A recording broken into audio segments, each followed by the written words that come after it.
नमस्कार। Sanskrit online classes में आप सभी का स्वागत है।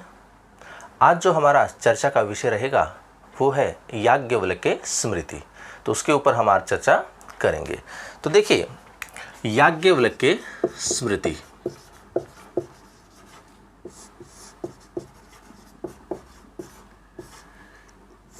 ये जो स्मृति है ये याज्ञवल्क्य ऋषि के द्वारा लिखी है। ये उसमें अपनी विचारधारा इन्होंने प्रकट की है। और देखिए, याज्ञवल्क्य जो स्मृति है इसके कुल 3 भाग हैं। 3 हम इसके अध्याय कह सकते हैं। तो देखिए, पहला जो भाग होता है वो है आचाराध्याय।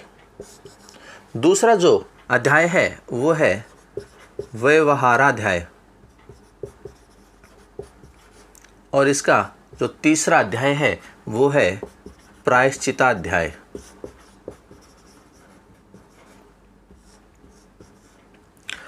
याज्ञवल्क्य स्मृति 3 अध्यायों में विभाजित है। पहला है आचाराध्याय, दूसरा है व्यवहाराध्याय और तीसरा है प्रायश्चिताध्याय। आचाराध्याय जो है इसमें कुल 13 प्रकरण हैं। कुल कितने प्रकरण हैं? 13 प्रकरण हैं। व्यवहाराध्याय जो है इसमें कुल 25 प्रकरण हैं और जो प्रायश्चिताध्याय है उसमें कुल 6 प्रकरण हैं। तो इस प्रकार से 3 अध्याय में विभाजित है और प्रत्येक अध्याय अलग अलग प्रकरणों में विभाजित है। याज्ञवल्क्य स्मृति का जो BA पार्ट 3 में हमारा जो प्रकरण दिया गया है वो व्यवहाराध्याय में से केवल मात्र दाय विभाग प्रकरण ही दिया गया है। दाय विभाग प्रकरण। तो इसी प्रकरण के ऊपर हम आज चर्चा करेंगे। दाय विभाग, दाय का जो मतलब होता है वो होता है संपत्ति, अर्थात धन जिसको हम कहते हैं। धन या संपत्ति का विभाजन किस प्रकार से किया जाना चाहिए और उस संपत्ति का, उस धन का अधिकारी कौन कौन होता है, तो इसी के ऊपर इसमें वर्णन किया गया है। ये पूरा जो प्रकरण है दाय विभाग प्रकरण, ये हमारे BA पार्ट 3 के पेपर में शामिल किया गया है। तो देखिए, इसको हम प्रारंभ करते हैं कि याज्ञवल्क्य स्मृति में इस दाय विभाग के संबंध में क्या क्या और किस प्रकार से कहा गया है। तो देखिए, सबसे पहला जो श्लोक आता है वो है विभागम चेत पिता कुर्यात इच्छया विभजेत सुतान ज्येष्ठम वा श्रेष्ठ भागेन सर्वे वा स्युः समांसिनः। तो ये जो पद्य दिया गया है इसमें संपत्ति का विभाजन किस प्रकार से किया जाना चाहिए उसी के ऊपर वर्णन किया गया है। तो देखिए, इसमें कहते हैं चेत, चेत का अर्थ होता है यदि।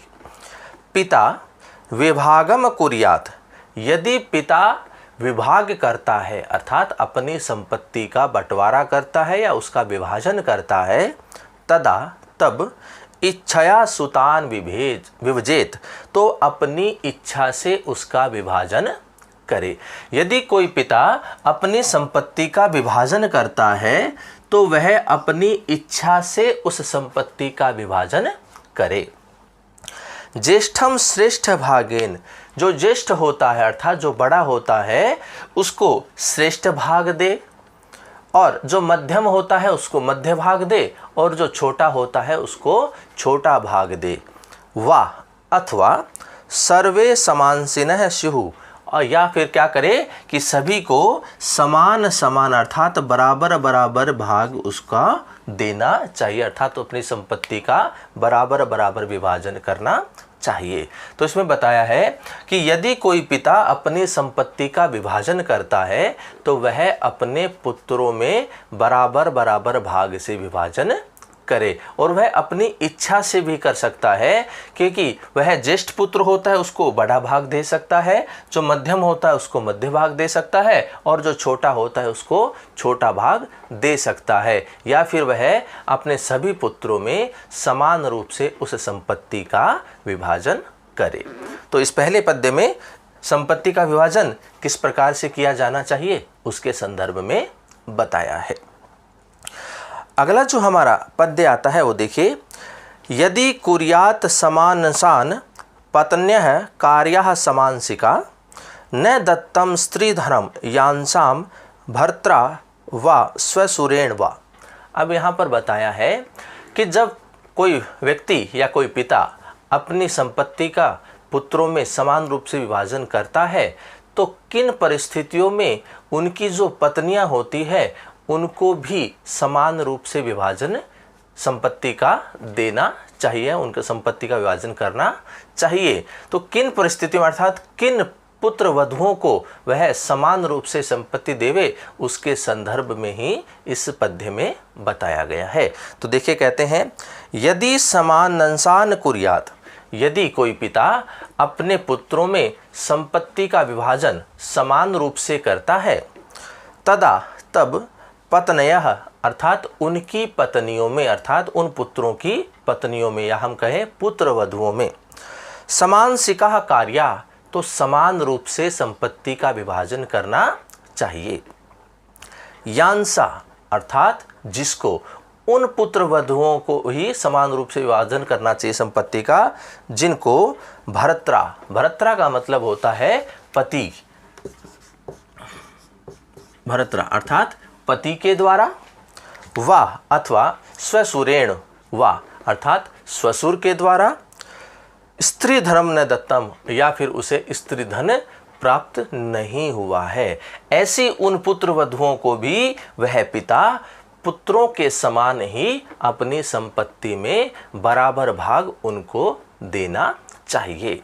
जिन पुत्र वधुओं को अपने पति के द्वारा कोई धन प्राप्त नहीं हुआ हो, अपने ससुर के द्वारा कोई धन प्राप्त नहीं हुआ हो, या फिर उसको किसी भी प्रकार का स्त्री धन प्राप्त नहीं हुआ हो, तो ऐसी उन पुत्र वधुओं को भी पुत्रों के समान ही अपनी संपत्ति में से समान विभाग देना चाहिए। तो इसी को लेकर के इस पद्य में बताया गया है।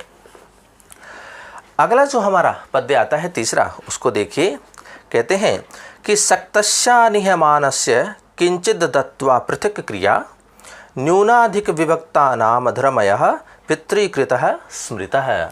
तो यहाँ पर बताया है, यदि कोई पुत्र समर्थ है अर्थात धन का अर्जन करने में समर्थ है और वह यदि धन को प्राप्त नहीं करना चाहता अर्थात वह पिता की संपत्ति को प्राप्त नहीं करना चाहता, तो पिता का ये धर्म होता है कि वह उस पुत्र को भी कुछ भाग दे करके ही उस संपत्ति का विभाग करना चाहिए। तो इसी के संदर्भ में इसमें बताया है। तो देखिए कहते हैं, सक्तस्या निहमानस्य अर्थात जो धन का अर्जन करने में समर्थ है और जो धन को प्राप्त नहीं करना चाहता अपनी पिता की संपत्ति में से, किंचित दत्वा पृथक क्रिया, तो उसे कुछ भाग देकर के संपत्ति का विभाजन करना चाहिए।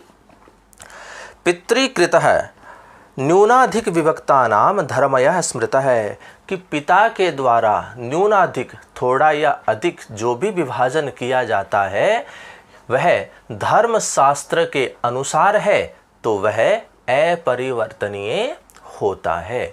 यदि, क्योंकि देखिए पिता की संपत्ति का अधिकारी उसकी संतान अर्थात उसके पुत्र आदि होते हैं, तो वह उस पिता का धर्म होता है कि वह अपनी संपत्ति का विभाजन अपने संतान में वह करे।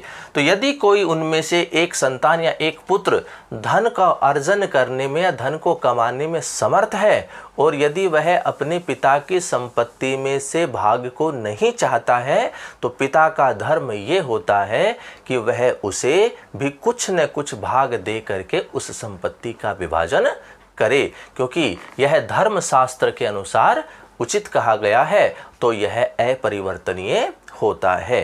तो भले ही वह धन कमाता है लेकिन उसको थोड़ा भाग उस संपत्ति में से अवश्य रूप से देना चाहिए। इस प्रकार की बात को याज्ञवल्क्य स्मृति में कहा गया है।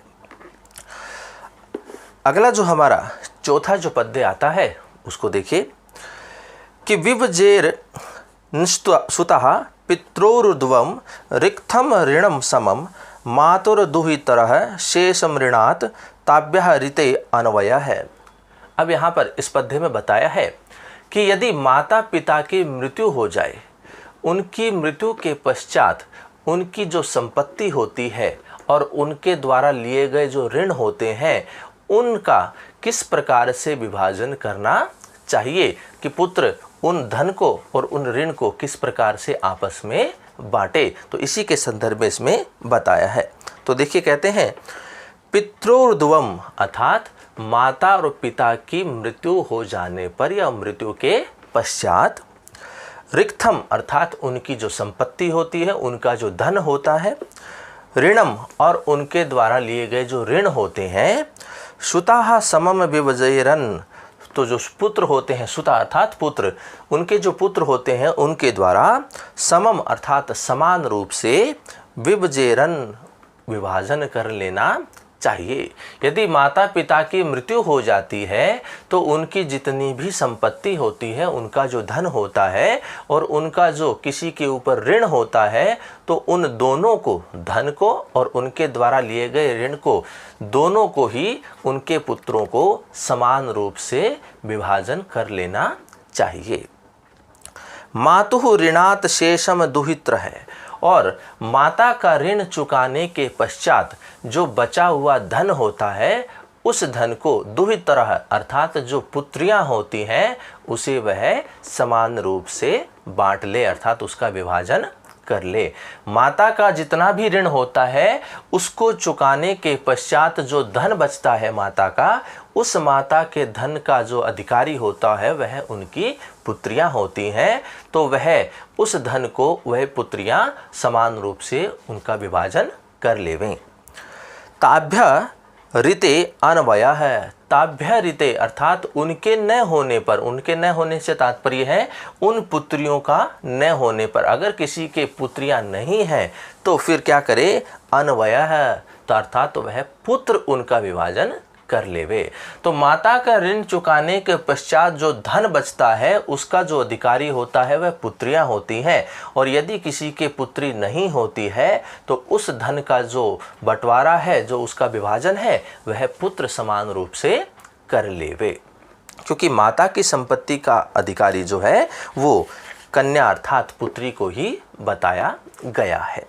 तो इस प्रकार से इस चौथे पद्य में माता पिता की मृत्यु के पश्चात उनका जो धन होता है, उनके द्वारा लिए गए जो ऋण होते हैं, उनका अधिकारी या उनको समान रूप से विभाजन पुत्रों को कर लेना चाहिए, इसी के बारे में इसमें बताया है।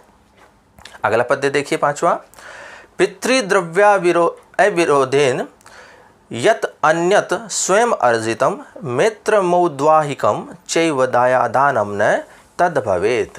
अब इसमें बताया है कि किस प्रकार की संपत्ति का भाइयों में विभाजन नहीं करना चाहिए, कि भाई उस संपत्ति का अधिकारी नहीं होता है, कैसी कैसी परिस्थितियों में भाई जो होता है वो संपत्ति का अधिकारी नहीं होता है, उसी के संदर्भ में इसमें बताया है। तो यहाँ याज्ञवल्क्य स्मृति में लिखा गया है कि पितृद्रव्या विरोधेन अर्थात पिता अर्थात माता और पिता का जो द्रव्य का तात्पर्य यहाँ धन से है, कि माता और पिता के धन का अविरोधेन अर्थात बिना विरोध से प्राप्त हुआ धन, अगर माता पिता ने किसी को अपनी इच्छा से कुछ धन दिया है तो उसमें भाइयों का कोई भी हिस्सा नहीं होता है, जिसमें अविरोधेन कहा है कि बिना विरोध के माता और पिता से प्राप्त हुए धन में। फिर कहते हैं यत अन्यत स्वयं अर्जितम, और अन्य किसी स्थान से स्वयं ने अगर किसी धन को प्राप्त किया है, स्वयं अर्जितम स्वयं ने धन का अर्जन किया हो, मैत्रम और मित्र के द्वारा प्राप्त हुए धन में, और औद्वाहिकम चैव और विवाह के समय मिले हुए या प्राप्त हुए धन में तत्दायादानम न भवे, तो भाइयों का उसमें कोई भी भाग नहीं होता है। यदि माता पिता अपनी इच्छा अनुसार बिना किसी विरोध के अगर किसी पुत्र को, किसी संतान को धन देते हैं, उस धन पर फिर कहते हैं या उस व्यक्ति ने या उस पुत्र ने किसी अन्य स्थान से स्वयं ने अगर किसी धन को प्राप्त किया है, उस धन में मैत्रम अर्थात उसके मित्र के द्वारा प्राप्त हुए धन में, औद्वाहिकम और विवाह के समय प्राप्त हुए धन में भाइयों का भाग नहीं होता है, या वो भाई उस धन का अधिकारी नहीं होता है। दाया दानम अर्थात जो भाई आदि होते हैं उनको वह विभाग नहीं देना चाहिए, वो अधिकारी नहीं होते हैं। अगला श्लोक देखिए, छठा जो श्लोक है इसी क्रम में दिया गया है कि क्रमात् अभ्यागतम द्रव्यम हृतम अपि उद्धरेतु यह दायादेभ्यो न तत्तद्ध्यात् विद्या लब्धमेव च। वो कहते हैं कि कर्माद अभ्यागतम, कि कर्म से आया हुआ, कर्म से मतलब है कि पितृ जो वंशानुक्रम जो धन प्राप्त हुआ है, जो पितृ परंपरा से प्राप्त हुआ जो धन है वह, तो क्रमाद अभ्यागतम द्रव्यम, जो पितृ परंपरा से जो प्राप्त होने वाला धन है, यह हृतम अपि उद्धरेत, और यदि उस धन का किसी ने हरण कर लिया है तो उद्धरेत, तो उसको छुड़ाने वाला ही उसका अधिकारी होता है। मान लीजिए कि किसी पिता की संपत्ति को किसी ने चुरा लिया है और उस पिता के 3 संतान हैं, तो यदि उस हरण किए हुए धन को किसी भी एक पुत्र ने यदि छुड़ाया है या प्राप्त किया है, तो उस संपत्ति का अधिकारी केवल वही पुत्र होता है, वही संतान होता है। उस धन पर अन्य किसी का भी कोई अधिकार नहीं होता है। तो कहते हैं कि पिता के क्रम से आया हुआ धन, और यदि उस धन को किसी ने हरण कर लिया है तो उस धन का अधिकारी उस धन को छुड़ाने वाला ही होता है। अर्थात उनकी संतान में से जो उस धन को छुड़ाएगा, प्राप्त करेगा, तो वही उसका अधिकारी होता है, अन्य नहीं होता। फिर कहते हैं तद विद्या लब्धमेव च, और यदि उसने अर्थात उन संतान में से किसी ने अपनी विद्या के द्वारा, अपने ज्ञान के द्वारा अगर धन को प्राप्त किया है तो दाय देभ्यम न दध्यात्, तो उसमें भी उन भाइयों का अधिकार नहीं होता है। अगर किसी ने अपनी विद्या के बल से धन को प्राप्त किया है तो उस धन पर भी भाइयों का अधिकार नहीं होता है। तो इस प्रकार ये जो 5वां और 6ठा जो पद्य है उसमें बताया है कि भाई किस प्रकार की संपत्ति का अधिकारी नहीं होता है। तो इसमें कहा है कि पिता ने अगर या माता पिता ने बिना किसी विरोध के धन दिया हो, उसने स्वयं ने अर्जित किया हो, मित्र के द्वारा प्राप्त धन हो, या विवाह से प्राप्त धन हो, या फिर पितृ परंपरा से आया हुआ धन जिसको किसी ने चुरा लिया हो, तो उसको छुड़ाने वाला ही उसका अधिकारी होता है। और या फिर उस व्यक्ति ने अपनी विद्या के बल से धन को अर्जन किया है तो उसका भी अधिकारी भाई नहीं होते हैं। तो इस प्रकार से आज हमने कुल 6 पद्यों के ऊपर चर्चा की कि कौन किस प्रकार से धन का विभाजन करता है और कौन उसका अधिकारी होता है। आगे के जो पद्य हैं वो हम अगली क्लास में करेंगे। अभी के लिए इतना ही। धन्यवाद।